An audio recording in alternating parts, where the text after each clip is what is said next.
உழைப்பு மட்டும் ஒருத்தனை உயர்த்திட முடியாது. என்னுடைய ஒவ்வொரு முயற்சிக்கும் முன்னேற்றத்துக்கும் என் அப்பன் முருகனுடைய துணை இருந்துச்சு. அதனாலதான் தொடர்ந்து என்னால முன்னேற முடிஞ்சது. கல்யாணம் முடிஞ்சது ஒன்னு அழைச்சிக்கிட்டு நம்ம கிராமத்துல இருக்கிற முருகன் கோயிலுக்கு வர்றதாக நான் வேண்டிக்கிட்டேன். I am sorry. கூட படிச்ச ஃப்ரெண்ட்ஸ் எல்லாம் நம்ம கல்யாணத்தை முன்னிட்டு இன்னைக்கு சாயங்காலம் ஒரு பார்ட்டி அரேஞ்ச் பண்ணிருக்காங்க. அதனால நாம அங்க போயாகணும். நான் கோயிலுக்கு போகணும்னு சொல்றேன். நான் பார்ட்டிக்கு போகணும்னு சொல்றேன். கோயிலை விட உனக்கு பார்ட்டி தான் முக்கியமா? நான் அப்படி சொல்லல. கோவிலுக்கு எப்ப வேணாலும் போலாம். ஆனா பிக்ஸ் பண்ண பார்ட்டியை மாத்தி வச்சா நல்லா இருக்குமா? என் ஃப்ரெண்ட்ஸ் எல்லாம் நம்ம பத்தி என்ன நினைப்பாங்க? அவங்க முன்னால என்ன அவமானப்படுத்திடாதீங்க ப்ளீஸ்.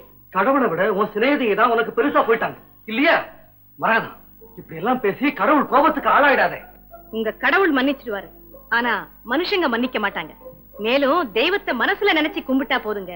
அதுக்காக கோயில் குளம் எல்லாம் சுத்திக்கிட்டு போதும். என்ன பேசுறோம்ங்கறத நிதானிச்சு பேசு. இப்ப என் கூட நீ கோயிலுக்கு வர முடியுமா? முடியாது.